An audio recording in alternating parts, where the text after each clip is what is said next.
Bienvenue à ce deuxième webinaire dans le cadre du projet Fauche retardée du foin en faveur des oiseaux champêtres. Ce projet fait partie d'une grande démarche de mobilisation des producteurs agricoles et des intervenants et du milieu agricole et environnemental en faveur des espèces en péril et leur habitat, débuté en 2020. Ce projet a été financé par le ministère de l'Agriculture, des Pêcheries et de l'Alimentation dans le cadre du programme Prime Vert du MAPAC, ainsi que d'Environnement et Changement climatique Canada et du programme ALUS Montérégie. Nous les remercions de leur support et de leur confiance. Alors, petite parenthèse, l'an dernier, nous avons fait un webinaire sur la fauche retardée. Alors, si vous êtes intéressé par ce sujet, l'enregistrement est disponible sur le site de l'UPA de la Montérégie. Excusez-moi, j'ai eu une petite hésitation parce que je vais partager mon écran. Je suis supposée, j'ai des diapos pour supporter ce que je dis. C'est moi. Je par-dessus ici. Bon. Alors, je vais passer ça vite. Ça, c'était le financement. Donc, sur la fauche retardée, nous allons remettre le lien du site là, dans les commentaires. Vous pourrez y avoir accès. Alors, petite structure de ce webinaire, je vais garder la parole encore un petit 2-3 minutes pour vous présenter là, les oiseaux à l'origine du projet, c'est-à-dire le goglu des prés et la strurnelle des prés. Ensuite, je vais passer la parole à nos deux conférenciers, soit M. Brian Maloney, qui est producteur agricole pour la ferme Briley, et Marie-Pierre Beaulieu, qui est coordonnatrice à l'Association canadienne des plantes fourragères. Alors, tout d'abord, le goglu des prés, il a un statut d'espèce menacée au Canada. Donc, c'est d'où l'effort supplémentaire qu'on fait pour cette espèce-là. C'est une espèce qui niche au sol dans les prairies et les pâturages.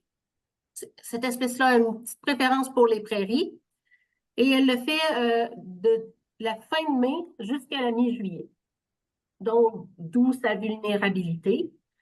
Les petits apprennent à voler à partir du début du mois de juillet et c'est pour ça qu'on leur laisse jusqu'au mi-juillet où ils deviennent plus en sécurité.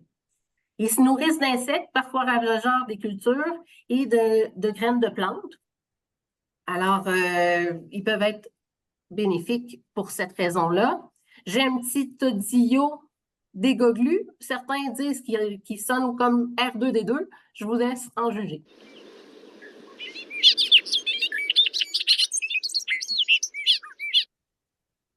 Alors, je vous ai coupé ça court. La sturnelle des prés, aussi une espèce au statut menacé au Canada. Elle aussi, elle niche au sol. On peut la retrouver dans les prairies et les pâturages, mais pour cette espèce-là, elle préfère les pâturages. Elle arrive un petit peu plus tôt, début mai pour sa part. Les petits, donc aussi, apprennent à voler un peu plus tôt, là, depuis la mi-juin. Et ils commencent à voler, mais on leur laisse aussi là, jusqu'à la mi-juillet pour être sûr qu'ils sont plus au nid. Eux aussi se nourrissent d'insectes plus gros, des criquets, des sauterelles, donc aussi des insectes qu'on aime bien ne pas avoir dans les champs. Et j'ai aussi un enregistrement pour reconnaître leur chant, un peu plus classique. Alors, ben, c'est tout pour moi. Alors, je laisse la parole là, à nos spécialistes des pâturages. Merci beaucoup, Mylène. Je suis très contente que du monde ait pris du temps aujourd'hui d'écouter puis discuter avec nous autres sur ces oiseaux-là.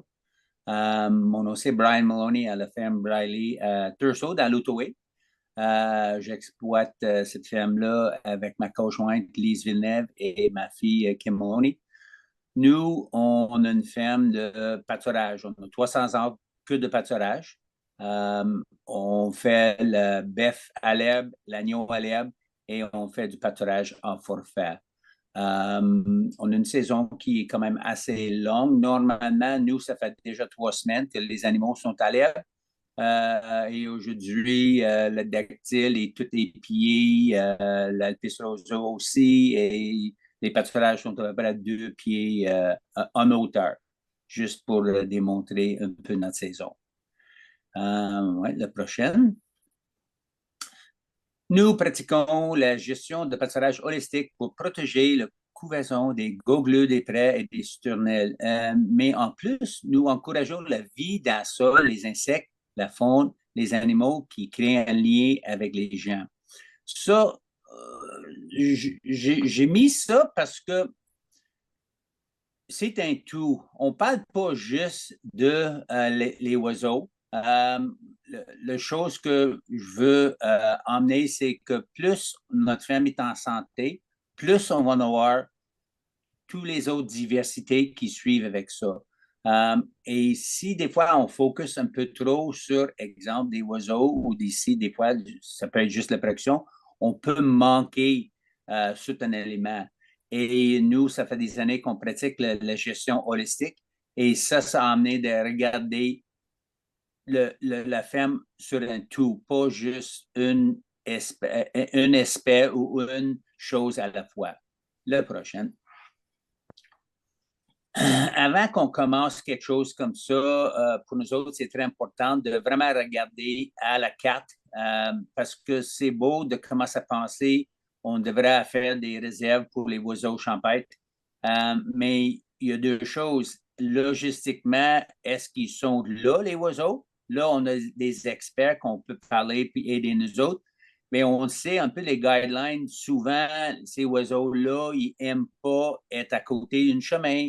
Là, tu vois, une de nos fermes, c'est une intersection de 2 routes majeures. On a beaucoup moins de ces oiseaux-là comparé à celui qui est à droite, qui est dans les plaines. Ils n'aiment pas être à côté des forêts. Ils aiment être vraiment dans les champs plus ouverts.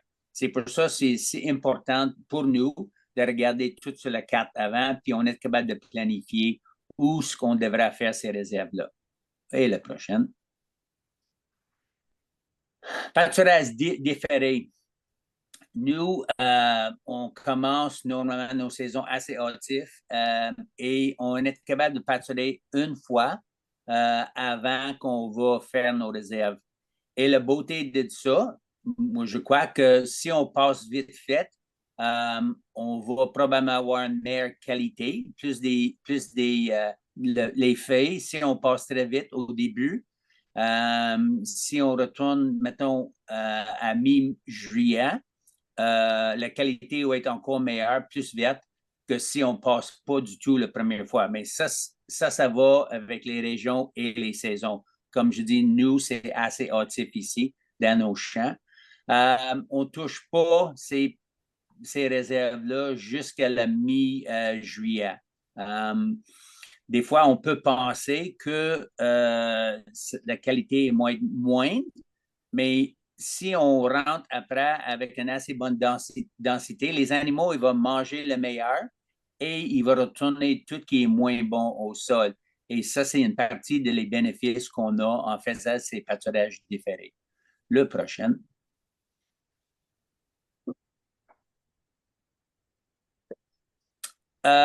L'autre chose qu'on a remarqué, puis ça, c'est parce que encore beaucoup des choses que moi je parle, c'est des observations qu'on a faites ici à la ferme.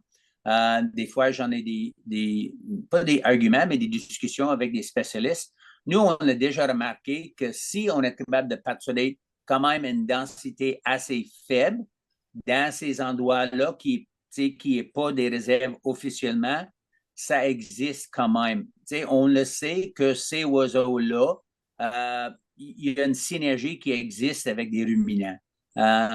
Si on n'a pas beaucoup des animaux, puis ils restent pas très, très longtemps, on va changer des animaux assez vite quand même. Ça donne une chance beaucoup parce qu'on a déjà trouvé des nids complètement intacts après les animaux ont passé. Oui, ça risque peut-être il y a quelque chose, mais comme je répète, il y a une synergie.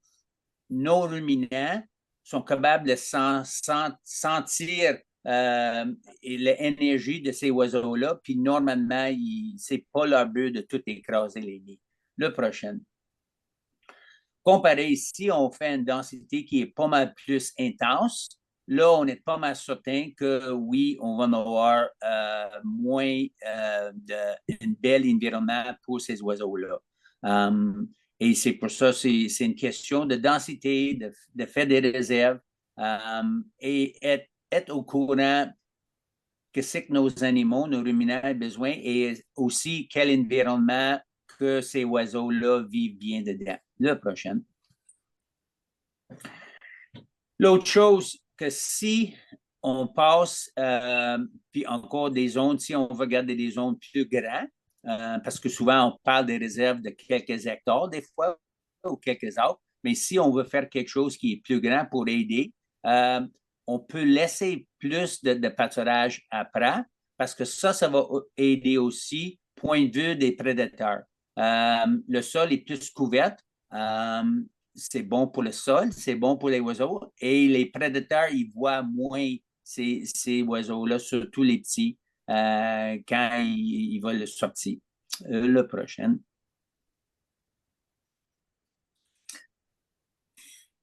Quels animaux qu'on devra faire ça avec? Encore, à la fin, nous, on garde des vaches de boucherie, la semi-finition, la finition et les agneaux, les brebis. Mon voisin, il y a des taures laitières, puis ça fonctionne très bien avec les autres aussi. Je ne sais pas si ça marchera avec des vaches en lactation, si on fait des réserves. Ça, c'est une question à poser. Mais ça marche très bien avec des vaches à bœuf et des finisseurs en bœuf. Mais on a trouvé avec les moutons, ça marche moins bien parce que les moutons, ils marchent tout le temps. Ils marchent constamment. Puis eux, ils écrasent beaucoup plus que les vaches.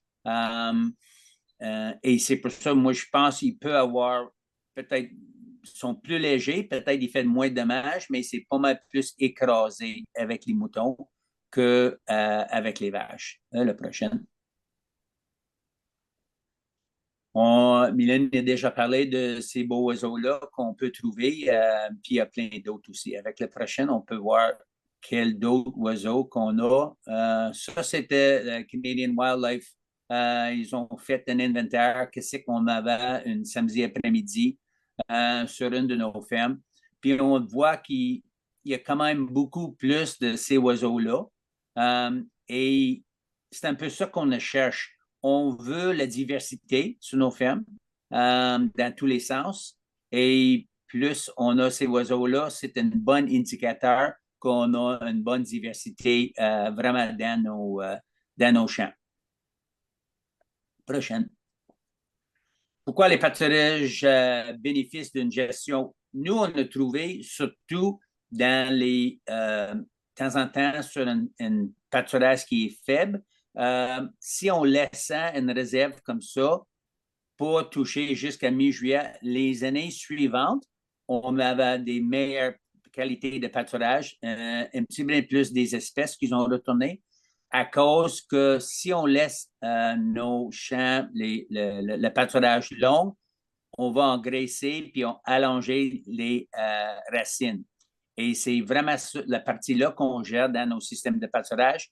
Si on retourne, on le voit, si on retourne plus souvent, on a tendance de maigrir et baisser les racines. Et nous, on fait là maintenant, pas juste pour les oiseaux, mais on laisse certaines parcelles, on va sauter quelques rotations juste pour notre programme de rénovation de les pâturages. Parce qu'à la ferme, il y a zéro labour, on ne sème pas. C'est juste avec la gestion des animaux qu'on fait augmenter les pâturages, améliorer ou rénover les pâturages. Le prochain. La beauté de tout ça, on a plein de ressources. Ça, c'est des nichoirs pour les hirondelles bicolaires qu'on commence à installer. On a Alice Canada qui, nous, on a Alice ici dans la région d'Outaouais avec Marie-Josée. Et on a aussi Développement Orthonologie d'Argenteuil, que eux, ils vont construire et installer et de trouver les places d'installer les nichoirs.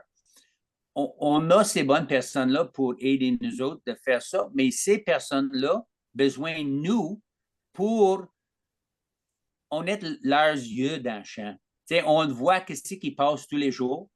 On voit où sont les oiseaux. On voit quelle interaction qu'on a avec nos animaux parce qu'eux ne sont pas là assez souvent. Puis moi, je trouve que c'est une belle synergie avec des personnes qui veulent aider les oiseaux et les prédateurs, mais eux aussi, on a beaucoup à emmener pour eux autres parce qu'on est les yeux. Puis eux aussi, il y a un paquet d'informations qui aident nous de faire un meilleur travail avec ces espèces-là dans nos champs. Et la prochaine. La biodiversité, je retourne à ça parce que, comme j'ai dit au début, c'est pas juste les oiseaux. On a des oiseaux dans nos champs parce qu'on a des insectes. On a des insectes dans nos champs parce qu'on a des sols en santé. Et de là que c'est une synergie, c'est la biodiversité. Les insectes, moi, je ne sais pas s'il y a des bons, des moins bons, mais je sais qu'on a besoin, puis c'est un indicateur que nos sols sont en santé. Plus qu'on a des oiseaux, plus ça démontre qu'on a la bouffe pour ces oiseaux-là. Puis on est capable de dealer, de faire un équilibre. Si on a plus des insectes, on a plus des oiseaux. Juste un petit observation. Mon frère, il y avait une ferme qui avait 40 acres de foin. Lui, il vendait le foin debout. Après une saison mauvaise l'année passée pour faire du foin, il a décidé qu'il peut-être c'est mieux faire une autre récolte. Il a engagé personne pour arroser ça. C'était un vieux pâturage qui avait plein des oiseaux et tout. Il a arrosé ça l'automne passé et il m'a posé une question cette printemps-ci. Pourquoi j'en ai pas d'oiseaux? Ben, parce que le sol est plus vivant, il n'y a pas d'insectes. C'est à nous de garder la santé de nos sols.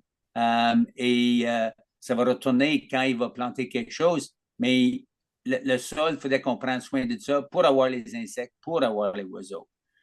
Puis, je pense que c'est vers la fin, ça. On a dessus. C'est ça.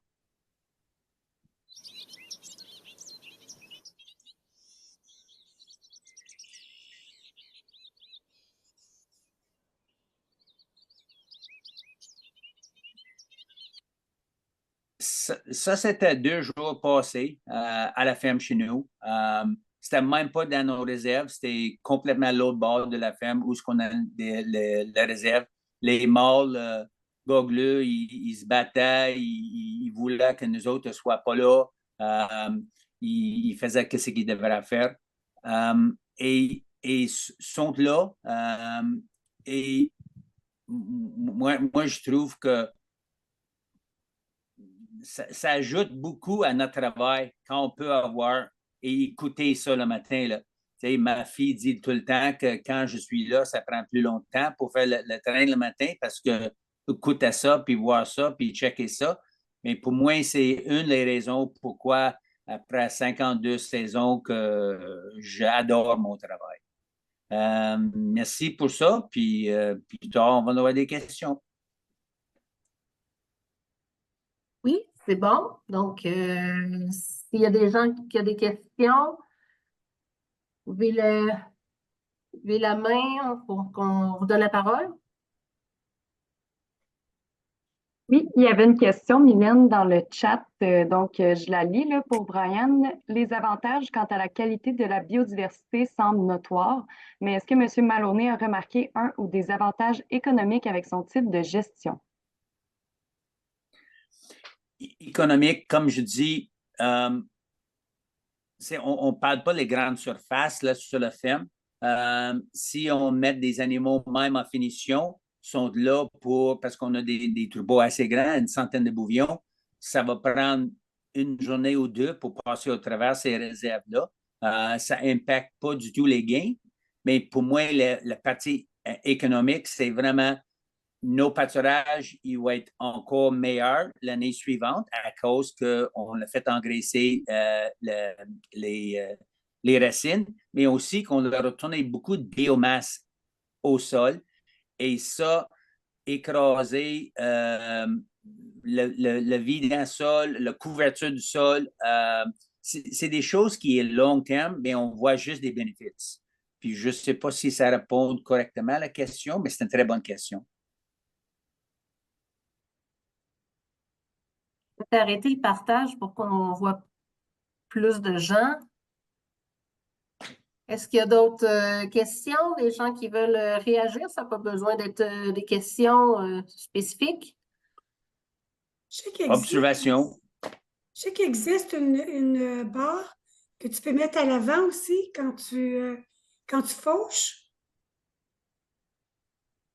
pour éloigner, mais je veux dire, est-ce qu'il y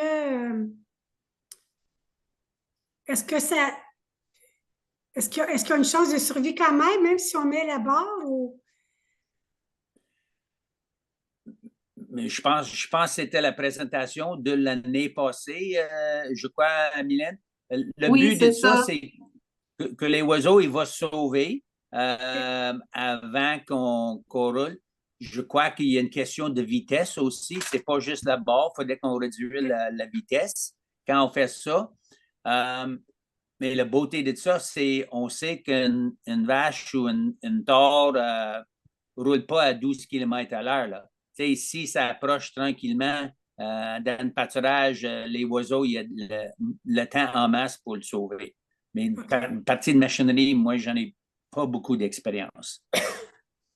Une chose que j'ai remarqué, que tu as mentionné, que je sais que nous, il faut couper tôt pour avoir une meilleure qualité de foin. Mais ce qu'on pourrait faire aussi, c'est de vraiment faire les parcelles qui longent la route. Là, ça serait sûr qu'ils ne vont pas aller se nicher près de la route. Ça serait aussi... on pourrait commencer plus tôt pour cette raison-là, dans ces sections-là qui longent. Puis l'intérieur, garder ça pour plus tard, quelques semaines après. Excellent. C'est justement ça l'importance de planifier ça. Si on prend notre carte avec l'information qui vient de les experts, on est capable de planifier tout ça en bénéficiant les oiseaux, mais aussi de ne pas nuire à notre production. Mais c'est pas juste quelque chose qu'on peut le faire sans planifier. OK, merci. J'ai vu passer une main tantôt, mais je pense que c'est redescendu. Oui, M. Chabot? Remettez votre son. Oui, merci, M. Maloney, pour votre présentation. Si je comprends bien, dans vos pâturages, là, vous ne faites jamais de fauche là, pour les refus, là, jamais. OK. Si je comprends bien l'autre question d'avant, il pourrait y avoir quand même des fauches, soit ciblées dans un certain moment ou dans certaines zones là, moins propices là, pour la multiplication des oiseaux. Mais je crois que si tu trouves qu'il y avait trop de résidus après le 15 de juillet, tu peux le faucher après.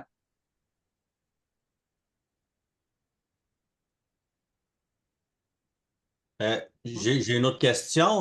Moi, je suis au centre du Québec, là, Warwick, là, au Piémont des Appalaches. Dans mon secteur, ce serait qui les ressources que je pourrais demander pour cheminer un peu là-dedans, faire des inventaires? Puis là, l'autre question, c'est que on commence à en parler de tout ça, mais si on veut vraiment faire de la promotion, mais il faudrait peut-être mettre en place une espèce de vigile des oiseaux à un moment donné, parce que juste laisser plus de temps pour donner plus de chance, ça va bien, là, mais des fois, on est dans le calendrier un peu plus serré. Je me demandais s'il n'y avait pas des ressources là, dans nos régions, des biologistes qui pourraient nous aider à faire l'inventaire, vérifier à quel stade est rendue la couvée, etc. Je ne sais pas si vous avez des ressources là-dessus.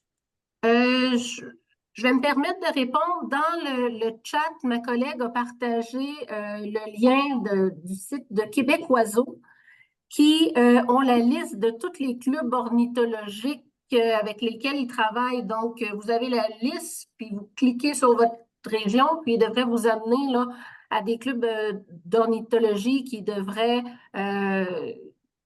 ils vont probablement se faire un plaisir là, de venir faire des inventaires chez vous. Là. Donc, il y a une longue liste là, dans ce lien-là. Là, de clubs comme ça qui peuvent faire les inventaires d'oiseaux, là, puis vous dire si vous les avez, les godus et les surnelles chez vous, et si c'est où les zones là, qui a le plus d'activité.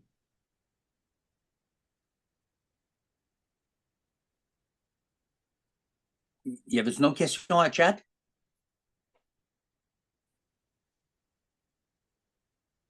Oui, il y avait deux autres questions dans le chat. La première, avez-vous remarqué une augmentation de prédateurs, renards ou autres, avec l'augmentation du cheptel d'oiseaux?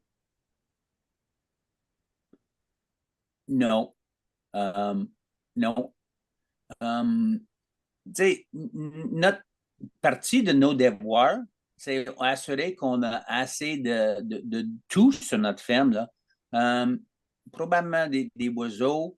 Peut-être c'est plus dur, peut-être s'ils trouvent les niches, c'est correct, mais d'avoir des souris, des lièvres, des choses comme ça à nos fermes, il y a en masse. Non, nous, on n'a pas vu aucune différence.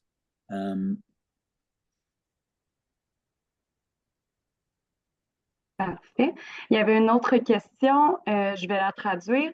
C'était à savoir s'il y avait une densité là, d'animaux, là, de bétail qui est préférable là, pour avoir un succès là, dans la nidification des oiseaux. Probablement, sûrement en dessous de 100 000 livres à l'autre, là. Peut-être 75 000 livres. Alors, si on bouge assez souvent les animaux, puis c'est pas juste une question de densité, que si on ne met pas beaucoup des animaux puis on laisse là pour une semaine, c'est pas mieux non plus. C'est vraiment être capable de laisser les animaux là pour une assez courte période de temps. Puis moi, je dis en bas de 100 000 livres, alors que ça fonctionne très bien. Parfait, il n'y avait pas d'autres questions dans le chat. C'est bon, puis on est pas mal sur le temps de passer à la présentation de Marie-Pierre.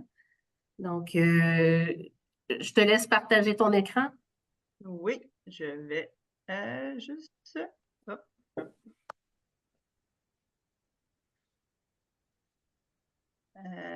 Bon, voyons, je vais y arriver. Voilà.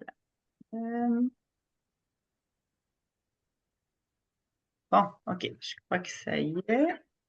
Non, pas encore. Dans Zoom, un coup que tu as cliqué sur l'écran que tu veux partager, il faut que tu cliques sur partager dans le bas. Oui, c'est ça, c'est comme si ça... Ah, ça s'en vient. OK, je ne sais juste pas lequel. OK, on l'a comme ça. Donne-moi un petit... Oups. Non, je vais y arriver, je m'excuse. Bon, on l'a. Voilà. Est-ce que vous voyez mon écran? Oui. C'est bon, c'est la présentation. Excellent.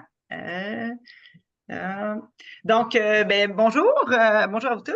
Je suis vraiment heureuse d'être ici aujourd'hui, accompagnée là, de Mylène, Brian, pour parler des bénéfices du partage des champs avec les oiseaux champêtres et de toutes sortes de choses bien intéressantes.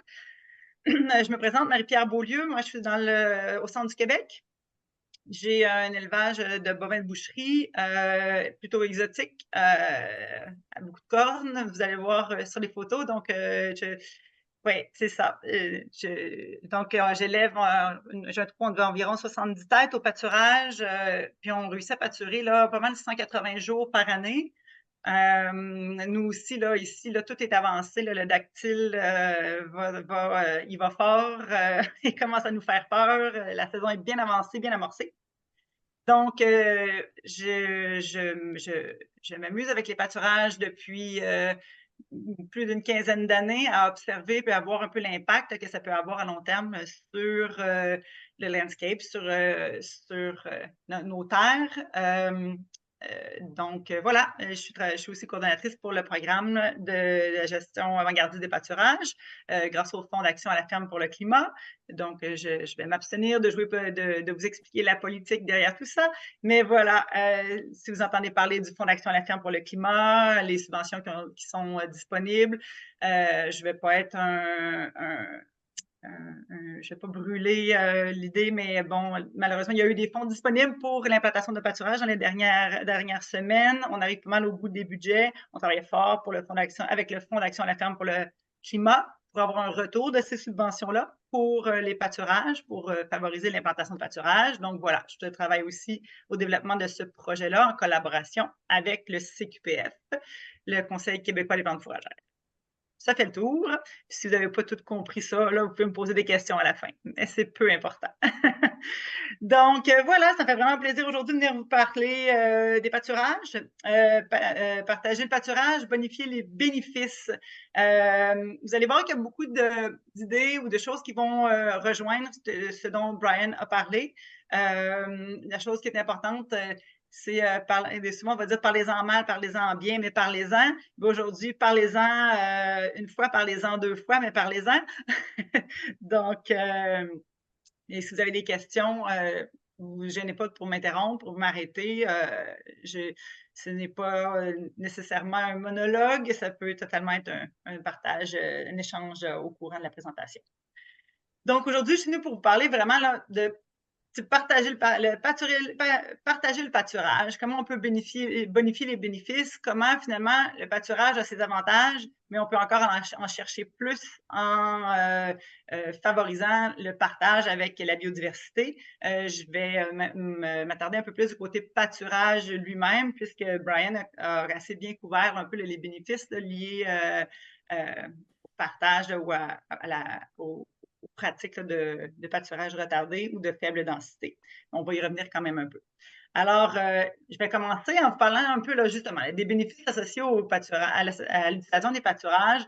Je pense qu'on entend de plus en plus parler, les bénéfices, on va parler là, de diminution des énergies fossiles, donc moins de tracteurs parce que les animaux vont les consommer directement au champ, moins de machinerie, techniquement moins de temps d'homme pour la manutention des fumiers, des aliments et tout. Donc, il y a vraiment ça, c'est un des grands bénéfices pour votre entreprise, mais sociétal aussi.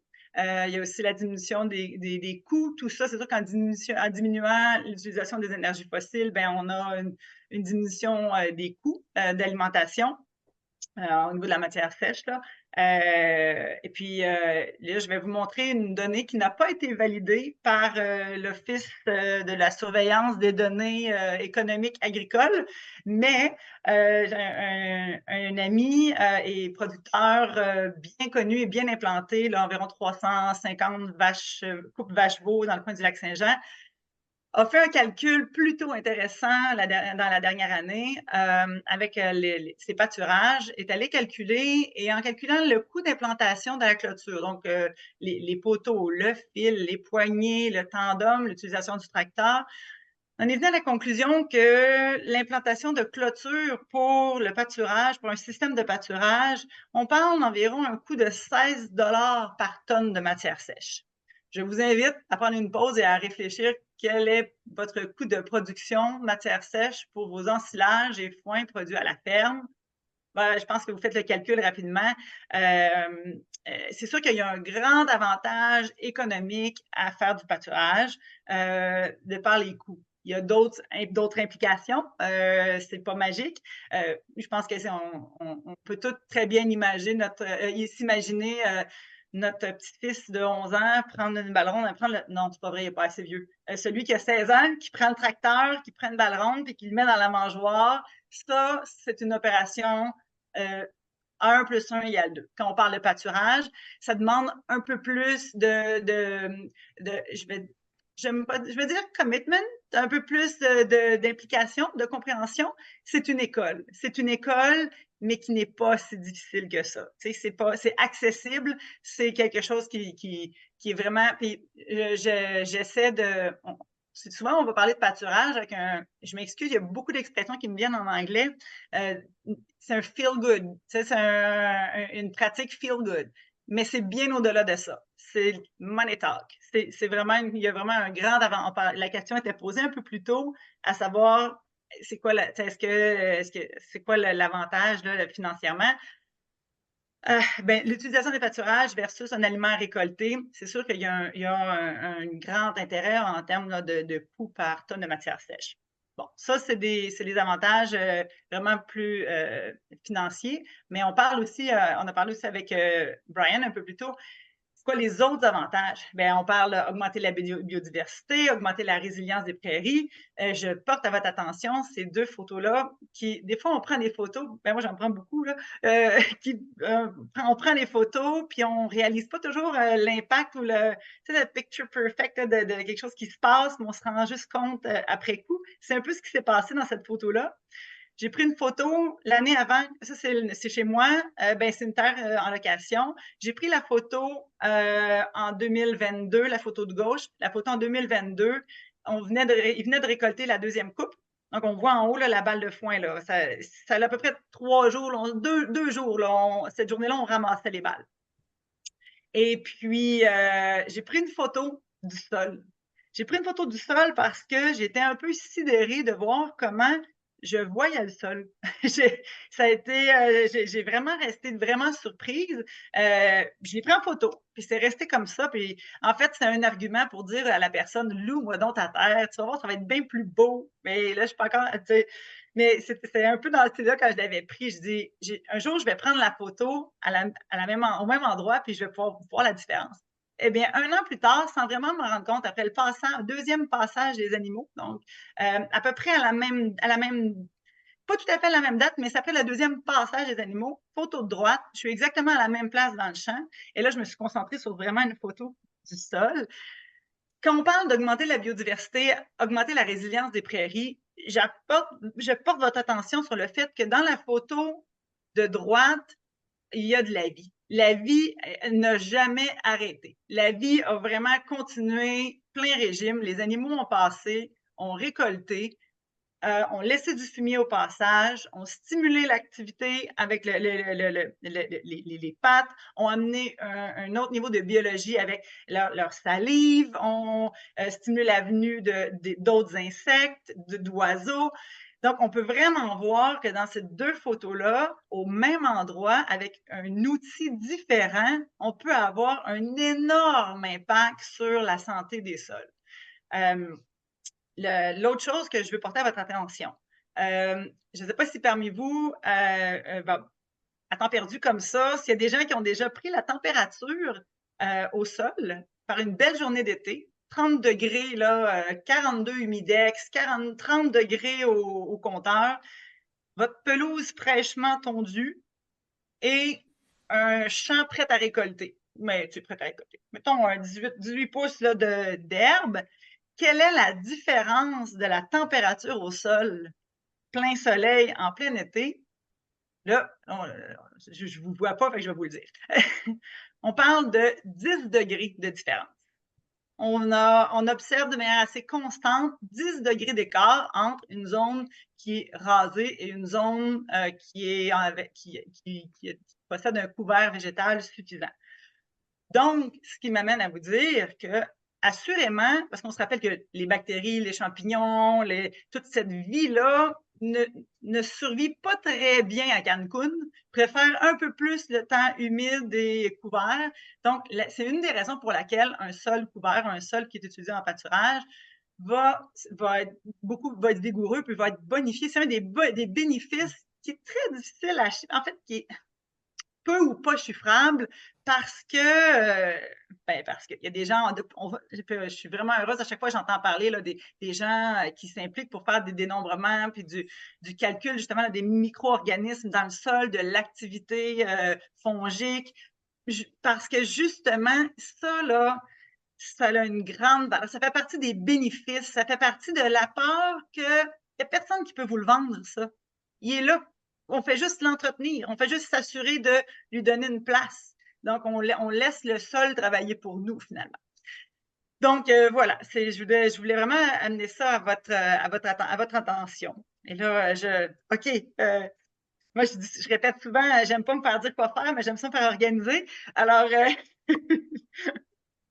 donc, bonifier les bénéfices sans faire profiter les oiseaux. Je passe un peu vite. Donc, on a deux grandes façons de voir. Et là, je sais, ce n'est pas une stournelle ni un goglu, mais je trouvais quand même la photo fantastique. C'est plutôt un petit vacher commun, je pense. Ou peut-être pas.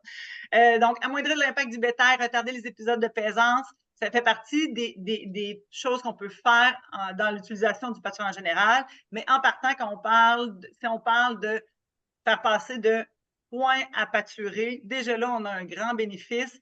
Réussir à faire un pâturage retardé ou diminuer la densité animale. Et là, on est à un niveau, on relève encore un peu plus notre niveau d'impact, mais il faut être conscient que déjà, quand on pense de transférer certaines zones de pâturage, c'est déjà un beau pas vers l'avant. Mais la question qu'on se pose, c'est vraiment, c'est quoi que ça va être l'impact d'une présence retardée sur les performances des animaux et les rendements des parcelles? C'est tout le temps la question, oui, mais si je fais ça, tu sais, je veux bien pour la vertu. On est tous pour la vertu, mais dans nos poches, ça va être quoi la différence? La première question que je vous amène à vous poser, c'est quoi les réels besoins des animaux? Parce que c'est pas vrai que les animaux ont tous besoin de la même qualité d'herbe. Et là, je ne suis pas en train de dire que les vaches à bœuf peuvent manger du moins bon steak que les vaches à lait. Ce n'est pas dans la direction dans laquelle je m'en vais du tout. C'est vraiment plus de se questionner parce que c'est aussi un feel-good sentiment de changer les vaches à tous les jours de package ou 2 fois par jour, ou même il y en a 4 fois par jour. Mais est-ce que c'est les besoins du groupe dont il est question? Fait qu'on peut parler des vaches veaux, ben peut-être qu'on va les déplacer 2 fois par jour parce que il y a des vélages, donc on veut vraiment y aller les bouger puis y aller régulièrement, mais peut-être à tous les 3 jours parce que les veaux sont plus vieux puis le besoin des animaux, des vaches veaux avec des veaux d'un certain poids, le besoin n'est pas aussi criant pour avoir un gain équivalent, là. Après, ici, je vais vite. Les vaches taries, on va peut-être les bouger 2 fois par jour parce que sont en période de vélage, puis on veut intercepter, puis on ne veut pas manquer de vélage, mais peut-être à tous les 3 jours, parce que c'est des vaches taries qui vont juste véler dans un mois ou dans 2 mois.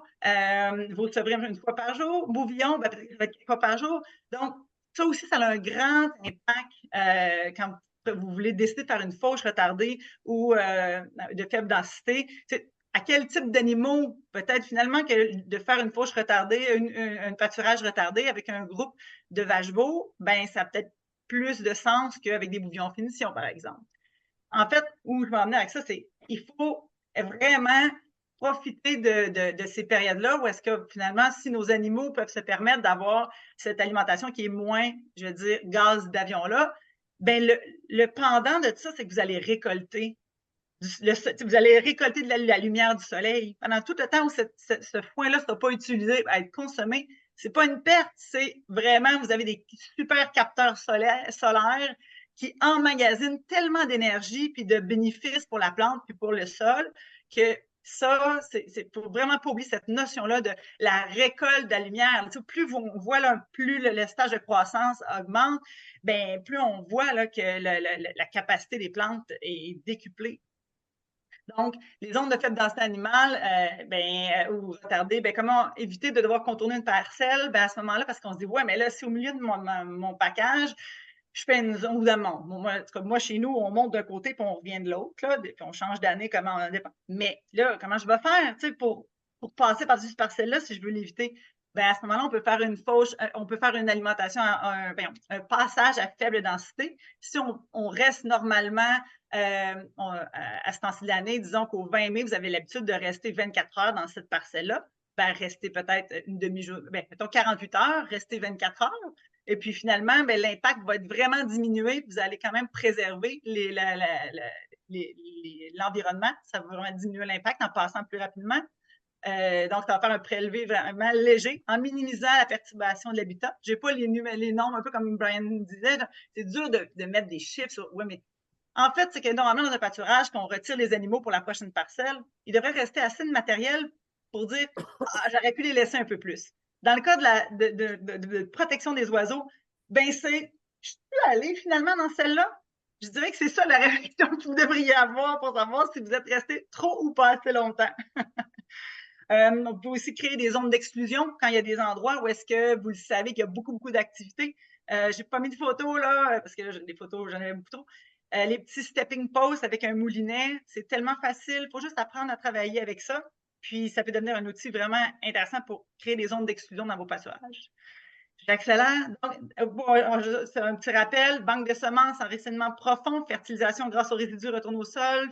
Ça peut être aussi un fourrage de secours, parce que cette parcelle-là, finalement, peut-être que vous y toucherez, non seulement vous y toucherez pas au mois de juillet, mais peut-être que finalement, quand vous allez revenir au mois de juillet en canicule, vous allez être vraiment content d'avoir cette haute herbe-là, parce que ça va faire vraiment une zone où les animaux vont avoir beaucoup moins chaud. Tandis que dans toutes les autres parcelles, à cause de l'hauteur de l'herbe, ça va devenir un îlot, finalement un refuge, pas juste pour les oiseaux, mais peut-être pour vos animaux aussi. Je vais rapidement avec quelques faits en rafale. Oubliez que 400 livres de foin, donc une balle ronde, une petite balle ronde de foin sec, ça équivaut à 25 $ en équivalent engrais chimique. Donc, ce foin-là que vous laissez dans le champ, finalement, ben c'est de l'argent. Si jamais vous retournez puis ça sert plus de banque de semences, qui est un must quand même, il ne faut pas oublier qu'il y a une grande valeur. On oublie la valeur accordée, la valeur l'équivalent engrais chimique d'une balle de foin. Là, mon vendeur de foin, j'espère qu'il n'est pas dans l'assistance.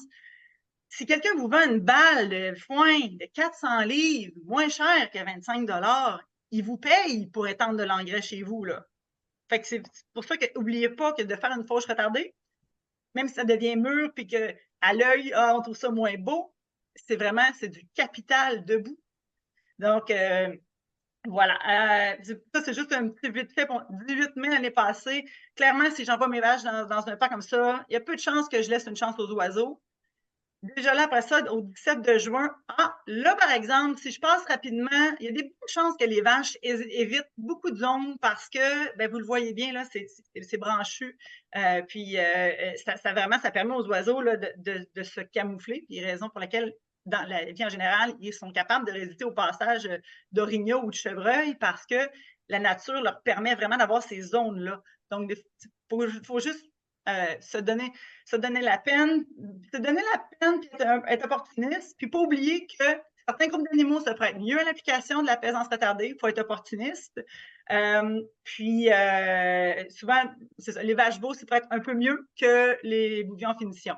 Je voulais vous parler de plan de présence. Je vais skipper. L'utilisation d'un plan de présence peut vraiment être facilitant, permettre de planifier où vont être les animaux et où seront les animaux, dépendant combien de temps. Si vous avez des questions après et qu'on a du temps, vous me le direz. Je vais vous montrer l'image. Et je terminerai en disant l'art d'être tantôt très audacieux et tantôt très prudent est l'art de réussir. Donc, il n'y en a pas de recette miracle. Il n'y en a pas de données béton. Il faut faire des essais. Il faut se donner le luxe d'être maître de ces parcelles-là, puis d'essayer, puis de ne pas voir. C'est facile de quantifier le revenu d'un maïs ou d'une céréale parce que c'est un poids et c'est $1 par poids, puis on le met dans le camion, puis on le met sur la balance. Les pâturages, c'est au-delà de ça parce qu'il y a beaucoup de bénéfices qui sont difficilement quantifiables, mais à long terme, même à court terme, vous allez vraiment pouvoir observer le bénéfice, dont la présence des oiseaux, la diminution des insectes nuisibles, puis c'est juste donc bien beau. Alors voilà, marathon terminé. Si vous avez des questions, je pense qu'on a un peu de temps. Je m'excuse si j'ai parlé vite. Oui, c'est ça. Il nous reste du temps, là. Le temps que je te pointais, c'était pour qu'il reste du temps aux questions, mais il nous en reste un peu. Alors, fermez ça pour vous voir. Ah, voilà. Donc, j'ai passé rapidement là, sur le plan de présence, mais c'est vraiment un outil très, très intéressant pour planifier justement ces zones-là. En fait, le plan de présence, c'est aussi pour planifier le mariage de la cousine, puis la fête au village, pour être sûr que nos animaux sont au bon endroit au bon moment, ou les fauches. Donc, j'imagine que vous travaillez peut-être avec des calendriers de fauches. Donc, ça peut être très, très pratique pour planifier des fauches retardées, des pâtures retardées. J'arrête de parler. Est-ce que vous avez des questions?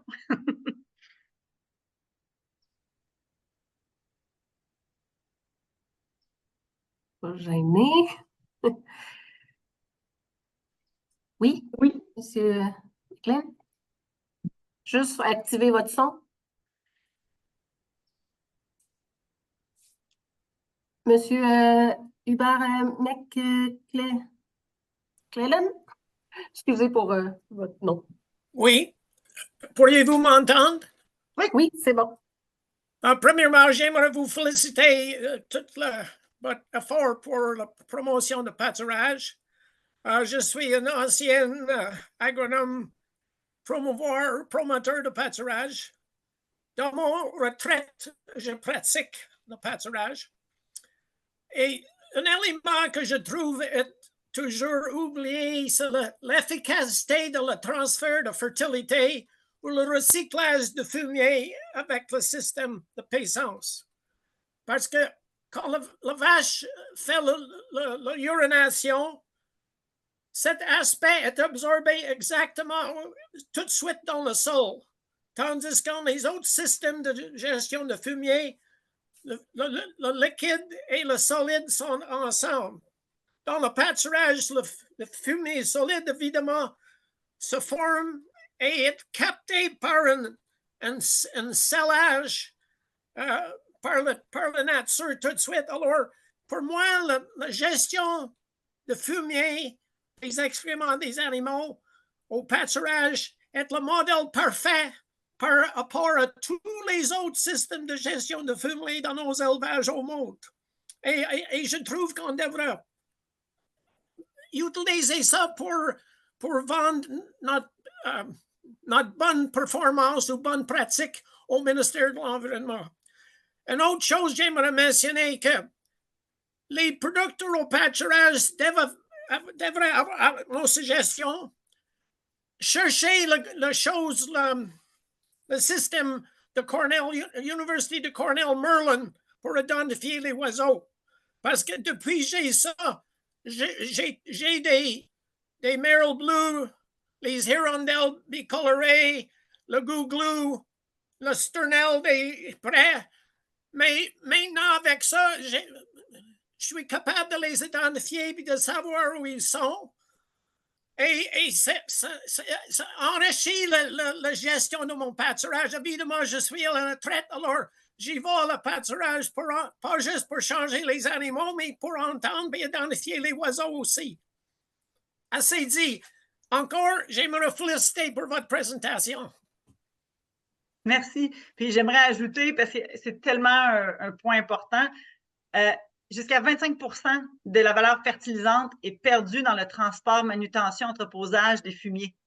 C'est vraiment une donnée qui est non négligeable. Et l'autre chose, c'est que le fumier va être mis directement, on dit, on met le fumier au printemps ou à l'automne, mais la vérité, c'est que le meilleur moment pour absorber, c'est l'été, où est-ce qu'il y a le plus de vie, puis où est-ce que c'est là que le besoin est. Mais on sait bien qu'étendre en plein milieu de l'été, c'est pas toujours opportun. Donc oui, c'est un point très, très important. Merci, Hubert. Merci.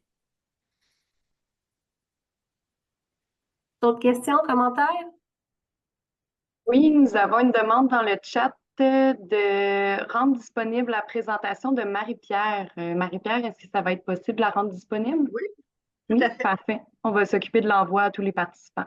Je me dégage de toute responsabilité pour les photos un peu compromettantes. Et je tiens à dire que toutes les photos, c'est vraiment des vaches au Québec. Les gens des pays pensent que c'est des vaches au... Mais mes vaches mangent vraiment les aulnes avec le pâturage. Les zones bien gérées permettent parfois de faire consommer certaines espèces. On est toujours un peu surpris quand on leur donne le choix. Comment ils... Oui, voilà.